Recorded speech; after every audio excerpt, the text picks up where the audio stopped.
कक्षा 9 के विद्यार्थियों का हार्दिक अभिनंदन और स्वागत है। आज हम जो है पश्चिमी घाट और पूर्वी घाट जो है उनकी तुलना करेंगे, उनके अंदर क्या अंतर है। तो देखो ध्यान से देखेंगे हम। पहले तो अंतर क्या है कि पश्चिमी घाट जो है ना, ये पूर्वी घाट की अपेक्षा ऊंचे हैं। तो अगर ऊंचाई की बात करें तो अधिक ऊंचे कौन है? पश्चिमी घाट है। किसकी तुलना में? पूर्वी घाट की तुलना में। अगर पूर्वी घाट की बात की जाए और औसत ऊंचाई, ऊंचाई तो अलग अलग होती है लेकिन औसत ऊंचाई भी अगर सबकी तुलना की जाए तो 600 मीटर औसत ऊंचाई की तुलना में जो है पश्चिमी घाट जो है इसकी ऊंचाई कितनी है? 900 से 1600 मीटर है। तो एक अंतर तो हमें यहीं पर दिखने को मिल गया है कि पूर्वी घाट जो है वहाँ तो ऊंचाई केवल 600 मीटर है और यहाँ ऊंचाई औसत जो है ये 900 से लेकर 1600 मीटर तक है। आगे ध्यान दीजिए, पूर्वी घाट का विस्तार जो है महानदी घाटी से लेकर जो है दक्षिण में नीलगिरी तक है। तो यहाँ ध्यान दीजिए कि महानदी जो बहती है वहाँ जो घाटियाँ जो है वहाँ से लेकर दक्षिण में जो नीलगिरी जो है वहाँ तक इसका विस्तार है। किसका? पूर्वी घाट का। महानदी घाटी से लेकर नीलगिरी तक है। पूर्वी घाटी का विस्तार सतत नहीं है, यानी कि ये लगातार नहीं है। जैसे मान लीजिए कोई इस तरह से अगर माना जाए और यहाँ पर घाटियाँ बनी हुई है तो ये बीच बीच में से ऐसे टूटी हुई सी है, लगातार नहीं बह रही, नहीं है। इनको काटर दिया गया है क्योंकि नदियां जो है ना इनके द्वारा ये बीच बीच में से घाटियां जो है काटी हुई है, लगातार सतत नहीं है। सतत का मतलब बिल्कुल इस तरह से लगातार नहीं है, ये इस तरह से जो है टुकड़ों में है, बीच में यहाँ से जो है नदियां वगैरह जो है यहाँ बहती है। ये वर्षा घाट के पश्चिम ढाल पर आर्द्र हवा से टकराकर ऊपर उठने के कारण जो है पश्चिमी घाट को जो है विभिन्न स्थानीय नामों से जाना जाता है।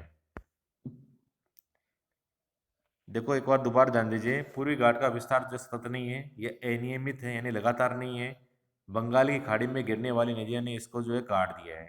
ये तो पूर्वी घाट की बात होगी ये। अब पश्चिमी घाट की बात करेंगे। पश्चिमी घाट में क्या होती है? पर्वतीय वर्षा होती है। एक वर्षा क्यों होती है ध्यान दीजिए। जैसे मान लीजिए ये इधर वाला भाग जो है ये पश्चिमी घाट है, यहाँ से जो है हवाएं जो चल रही है ये इन पहाड़ियों से टकराएगी और इधर के साइड के अंदर जो है ये अधिक मात्रा में जो है बरसात कर देगी। तो पश्चिमी घाट जो है यहाँ पर जो है इन्हें स्थानीय नामों से भी जानते हैं। पश्चिमी घाट की ऊंचाई जो है उत्तर से दक्षिण की ओर बढ़ती है। उत्तर से दक्षिण का मतलब हो गया ऊपर से जब नीचे की तरफ जब हम जाएंगे ऐसे तो इसकी जो लंबाई जो है ये बढ़ती है। और यहाँ पर दो ऊंचाइयाँ बताई गई है। एक तो है अनाई मुड्डे की 2695 यानी 2695 मीटर है, ऊंचाई हमेशा मीटर में होती है। और एक है डोडा बेटा, इसकी ऊंचाई है 2633। तो दोनों में कॉमन जो 26 है, एक में तो 95 है और एक में 33 है, इस तरह ध्यान दीजिए। तो डोडा बेटा जो है इसकी है 2633 मीटर और अन्नाई मुडी जो है इसकी ऊंचाई जो है 2695 और ये दोनों जो है पश्चिमी घाट के अंदर आती है। पूर्वी घाट की अगर हम बात करें तो पूर्वी घाट का सबसे ऊंचा शिखर जो है वो है महेंद्रगिरी। तो पूर्वी घाट के अंदर जो उड़ीसा वाला आंध्र प्रदेश वाला भाग जो है यहाँ पर एक पर्वतमाला है महेंद्रगिरी और इसकी ऊंचाई कितनी है? 1500 मीटर है। तो अगर हम ऊंचाई के आधार पर भी देखें तो देखो पश्चिमी घाट के अंदर जो है अधिक ऊंचाई वाली पर्वत श्रेणियां है। पूर्वी घाट के दक्षिण पश्चिम में जो है सेवराय और जावड़ी की पहाड़ियां हैं। अगर पूर्वी घाट के अंदर देखें तो उसकी जो दक्षिण और पश्चिम की जो दिशा जो है वहां पर भी पहाड़ियां पाई जाती हैं और उन पहाड़ियों का क्या नाम है? सेवराय या जावड़ी की पहाड़ियां हैं। अब आगे ध्यान दीजिए, ये जो सेवराय की जो पहाड़ियां वगैरह बताई गई थी अभी, यहाँ पर एक प्रसिद्ध स्थल और है जिसका नाम है उडग मंडलम, जिसे उट्टी के नाम से भी जानते हैं या कोडई कनाल के नाम से प्रसिद्ध है।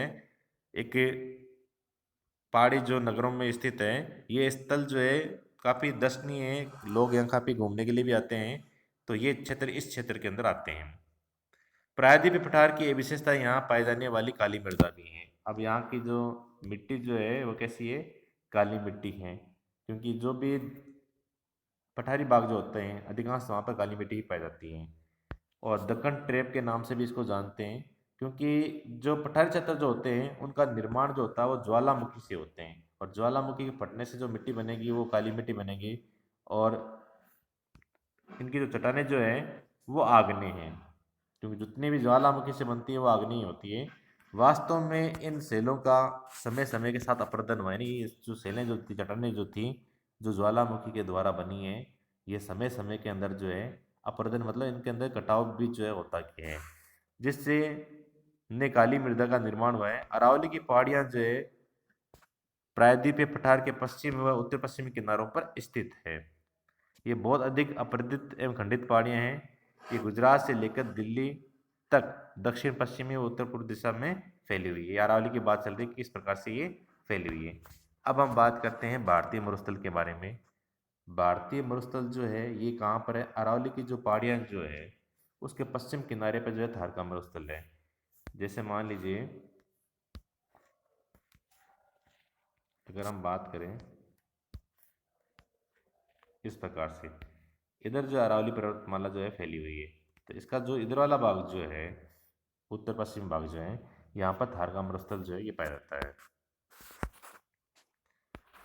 अरावली पहाड़ी के पश्चिम किनारे पर थारका मरुस्थल है। ये बालू के टिब्बों से ढका है, एक तरंगित मैदान है।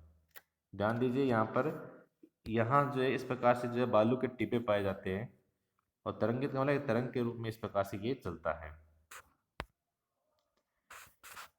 अब हमें पता है कि भी मरुस्थलीय भाग है, इसका मतलब यहाँ बरसात जो है ये कम होती है, तो इस क्षेत्र के अंदर जो है 150 मिलीमीटर से भी कम वर्षा होती है, यानी बहुत कम मात्रा में वर्षा होती है। अब बरसात कम होगी तो जलवायु के अंदर जो है आर्द्रता नहीं होगी, जल की मात्रा नहीं होगी, तो इसलिए यहाँ पर जो जलवायु जो है वो शुष्क जलवायु पाई जाती है। और जलवायु भी शुष्क है, पानी भी कम है, इसका मतलब जो है वनस्पति जो होगी यानी पेड़ पौधे जो होंगे वो भी कम होंगे। तो ध्यान देना है पहली बात कि अरावली की जो पहाड़ियाँ हैं उसके उत्तर पश्चिमी दिशा के अंदर जो है थारका मरुस्थल है, वहीं हमारा मरुस्थल है। अधिकांश वहाँ पर बालू के टिब्बे जो दोहरे वगैरह जो होते हैं ये पाए जाते हैं। तरंगित का मतलब इस प्रकार से ऊपर नीचे ये इनकी आकृति होती है। बरसात जो है बहुत कम होती है, 150 मिलीमीटर होती है। इसकी वजह से मौसम शुष्क है और वनस्पति भी जो है कम पाई जाती है। वर्षा ऋतु में ही कुछ ऋताएं दिखती है और उसके बाद वे बालू में ही विलीन हो जाती है, यानी जब बरसात वगैरह होती है तभी हमें कुछ नदियां जो है वो बहती हुई दिखाई देती है, लेकिन जैसे ही बरसात रुक जाती है यानी कम हो पा जाती है तो ये जो नदियां हमें जो दिखाई दे रही है ये बालू मिट्टी में ही विलीन हो जाती है, यानी समाप्त हो जाती है। अब अगर इस क्षेत्र की बात की जाए, जो समुद्र तक जो नदी पहुंचती है या प्रमुख जो यहाँ की नदी जो है, यहाँ की प्रमुख नदी जो है उसको हम कहते हैं लूनी नदी कहते हैं। तो लूनी नदी जो है इस क्षेत्र की सबसे बड़ी नदी है। अब हम बात करेंगे बरकान। तो ये प्रश्न जो है अर्धवार्षिक परीक्षाओं में या अन्य परीक्षाओं में भी आपके आ सकता है, महत्वपूर्ण प्रश्न है कि बरकान कैसे कहते हैं। तो अर्धचंद्राकार जो बालू के जो टीले जो होते हैं उसे हम बरकान कहते हैं। तो प्रश्न आने पर हमें उत्तर लिखना है कि अर्धचंद्राकार जो बालू के टीले जो हैं उसे बरकान कहते हैं। कई बार कह के खे भी आ जाता है, बरखान आ जाता है, तो उसका मतलब भी यही है, चाहे बरकान आ जाए या बरखान आ जाए। तो अर्धचंद्राकार जो बालू के टीले जो होते हैं उन्हें हम बरखान कहते हैं। ले बरकान अचंद्राकार बालू के टीले हैं, इनका विस्तार बहुत अधिक क्षेत्र पर होता है, लेकिन लंबवत टीले जो हैं ये भारत पाकिस्तान की सीमा के समीप प्रमुखता से पाए जाते हैं। यदि आप जैसलमेर जाए तो बरकान के समूह देख सकते हैं। तो इस प्रकार हम जो जैसलमेर के अंदर जो